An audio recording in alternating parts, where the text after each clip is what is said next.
Hello everyone, welcome back to my channel Uma study blog. कैसे हैं आप लोग? कैसी चल रही है आप लोगों की प्रिपरेशन? और अभी बज रहे हैं मॉर्निंग के 10 और मैं अपने स्टडी का फर्स्ट नोट शुरू करने जा रही हूं। और मैं आज पढ़ूंगी सबसे पहले हिंदी व्याकरण।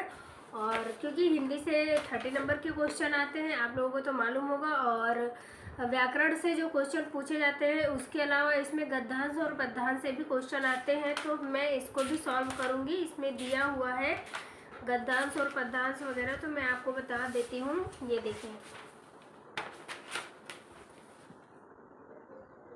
ये तो मैं इसको सॉल्व करूँगी। और अभी मेरी बुक फट गई है। ये देखिए, इसका कवर ही निकल गया है। तो हिंदी में गद्य और पद्य से भी क्वेश्चन आते हैं, तो अगर हम उसको पहले से प्रैक्टिस किए रहते हैं तो फिर एग्ज़ाम में हमको इतना ज़्यादा टाइम नहीं लगता है गद्य और पद को सॉल्व करने में। पहले से हमारी प्रैक्टिस रहती है तो अच्छा रहता है। तो इसलिए मैं हिंदी अभी कवर करूँगी, कुछ व्याकरण पढ़ूंगी और फिर उसके एक आध दो मैं गद्य और पद के क्वेश्चन सॉल्व करूँगी। इसमें गद्य और पद में ये रहता है कि जो दिया रहता है गद्यांश वगैरह, उसी से रिलेटेड कुछ क्वेश्चन पूछे जाते हैं और बाकी कुछ व्याकरण से भी क्वेश्चन पूछ लिए जाते हैं। जैसे इसी में मतलब जो दिया रहता है उसी में संधि वगैरह हो गया, संधि पूछ लेते हैं और उसी शब्द को उठाकर जैसे पूछ लेते हैं कि इसमें कौन सा उपसर्ग है। तो इस प्रकार के क्वेश्चन पूछा जाता है। और मतलब जो भी इसमें कोई शब्द ले लिया जाता है इसी गद्य से, और फिर उसमें पूछ लिया जाता है कि कौन से भाषा का शब्द है, जैसे अरबी भाषा का शब्द है या पुर्तगाली भाषा का या फिर हिंदी भाषा का शब्द है। तो ये करना हमको बहुत ज़्यादा ज़रूरी रहता है। गद्य और पद में हमारे नंबर बहुत ज़्यादा बढ़ते हैं। अगर हम इसको पहले से सॉल्व किए रहते हैं तो फिर हमको इतना ज़्यादा टाइम भी नहीं लगता है सॉल्व करने में, और फिर हमको प्रॉब्लम भी नहीं होती एग्ज़ाम टाइम में। तो ये मतलब क्या है कि इसमें इतना ज़्यादा आपको स्टडी करने की ज़रूरत नहीं रहती है, और ना ही आपको इसमें कुछ लर्न करने को रहता है, और ना ही आपको इसमें इतना ज़्यादा फोकस करना पड़ता है। बस अगर आप इसको थोड़ा पढ़ लेंगे अच्छे से, एक दो बार आप पढ़ लेंगे तो फिर आपको समझ आ जाता है पूरा। थोड़ा अच्छे से पढ़ लेंगे, फिर उसके साथ साथ आप क्वेश्चन भी करेंगे तो आपको समझ आ जाता है कि इस क्वेश्चन का आंसर क्या होगा, क्योंकि इस गद्य के अंदर ही इसका आंसर रहता है। हिंदी हो गया जैसे और इंग्लिश हो गया, दोनों में पैराग्राफ पूछे जाते हैं। संस्कृत में भी हो गया, तो इंग्लिश का भी इसमें पैराग्राफ दिया हुआ है। तो मैं अभी इंग्लिश से तो नहीं करूँगी, मेरा संस्कृत सब्जेक्ट होगा, तो मैं संस्कृत से सीटेट का एग्ज़ाम दूंगी। तो मैं संस्कृत के लिए मुझे अलग से बुक लेनी पड़ेगी गद्य और पद वगैरह जो है उसको सॉल्व करने के लिए। वैसे व्याकरण की तो मेरे पास है संस्कृत की बुक, लेकिन मैं एक प्रैक्टिस पेपर लूँगी। अभी मैंने प्रैक्टिस पेपर नहीं लिया है सीटेट के लिए, तो सीटेट के लिए मुझे पेपर फर्स्ट और पेपर सेकंड दोनों के लिए प्रैक्टिस पेपर लेना है। तो अभी मुझे एग्ज़ाम कार्ड की मैं प्रैक्टिस पेपर सोच रही हूँ कि उसको परचेज करूँगी। तो एग्ज़ाम कार्ड की क्योंकि अच्छी रहती है प्रैक्टिस पेपर, उसमें सारे दिए रहते हैं और उसमें यह भी दिया रहता है कि मतलब किस किस ईयर में मतलब कहाँ कौन से टॉपिक से ज़्यादा प्रश्न पूछे गए हैं। तो इसलिए वो बुक बहुत ज़्यादा अच्छी है। मैंने उसको ऑनलाइन देख लिया है और कुछ मैं उसमें वीडियो वगैरह भी देखी है। तो मुझे एग्ज़ाम कार्ड की, अग्रवाल एग्ज़ाम कार्ड की बुक सीटेट की प्रैक्टिस पेपर उसको मैं परचेज करूँगी। और मैं अपने स्टडी का फर्स्ट लॉट कंप्लीट करने के बाद फिर लगभग 12 बजे तक मैं अपनी पढ़ाई करी थी, और फिर उसके बाद मैं घर के कुछ काम करूँगी। और मैं लंच वगैरह भी नहीं करी थी, तो फिर लंच करूँगी और आधे घंटे का मैं रेस्ट करने के बाद फिर मैं अपने स्टडी 3 बजे से स्टडी का सेकेंड स्लॉट शुरू करी थी, और जिसमें मैं सॉल्व कर रही हूँ मैथ। और मैं 3 से 5 बजे तक करूँगी, और इसमें मैं मैथ के कुछ पेडागॉजी भी देखूँगी, क्योंकि 15 नंबर की पेडागॉजी आती है मैथ में भी और 15 नंबर का सॉल्व करने का ही रहता है। तो उसमें सीटेट में तो बहुत ज़्यादा इतना टफ लेंदी क्वेश्चन नहीं आते हैं सॉल्व करने के लिए।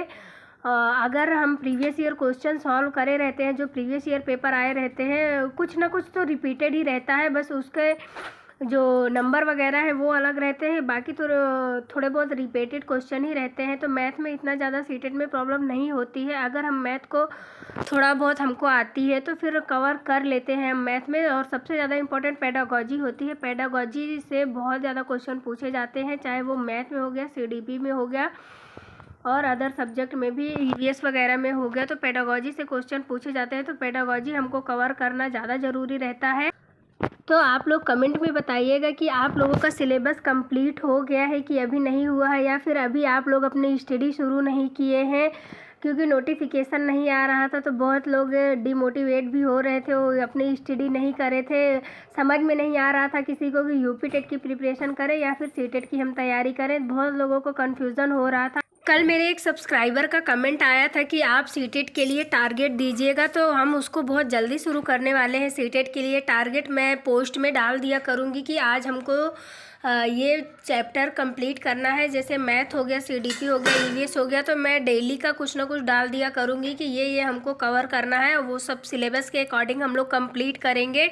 और जो लोग अभी बिल्कुल भी अपनी स्टडी नहीं शुरू करे हैं तो उनके लिए भी बहुत ज़्यादा अच्छा रहेगा। एकदम जीरो लेवल से हम लोग स्टार्ट करेंगे, चाहे वो सीडीपी हो गया या हिंदी हो गया या फिर इंग्लिश वगैरह जो भी है, एकदम जीरो लेवल से हम लोग स्टार्ट करेंगे। यूपी टेट को भी लेकर आज एक न्यूज़ आई है कि यूपी टेट जनवरी में होगा। आयोग की तैयारी चल रही है, तो देखिए कितना हो पाएगा या कितना नहीं, अभी तो नहीं मालूम है। लेकिन आयोग की तरफ से यह खबर आई है कि यूपी टेट जनवरी में होगा। जो डेट बताई गई थी उसी डेट पे होगा। तो अभी तो हम लोग प्रिपरेशन कर ही रहे हैं, चाहे वो सीटेट की कर रहे हैं या फिर यूपी टेट की।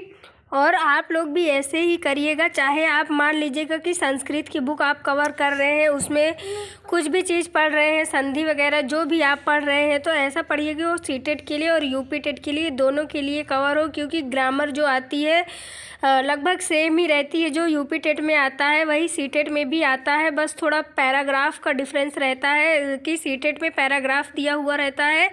वैसे तो यूपी टेट में भी पैराग्राफ रहता है, लेकिन इतना ज़्यादा लेंदी नहीं रहता जितना सीटेट में रहता है। तो अगर हम संस्कृत कवर कर रहे हैं या फिर इंग्लिश कवर कर रहे हैं, सीडीपी वगैरह जो भी हम कवर कर रहे हैं, कोई भी टॉपिक जो हम पढ़ रहे हैं, तो हमको ऐसा पढ़ना है कि वो दोनों के लिए हमको बेनिफिट हो जाए। अभी हमारा टारगेट तो सीटेट ही है। पहले सीटेट के लिए हमको ज़्यादा फोकस करना है, और फिर उसके बाद यूपी टेट अगर जनवरी में होता है तो हमारे जो नोट्स वगैरह हम जो कंप्लीट करेंगे तो वो यूपी टेट के लिए भी मतलब वही नोट्स अगर हम पढ़ ले तो यूपी टेट के लिए भी हमको काम आ जाए।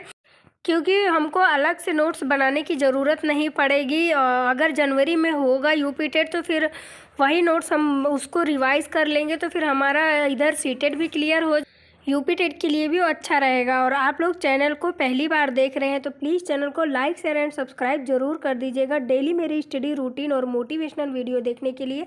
मिलते हैं नेक्स्ट ब्लॉग में। Bye bye.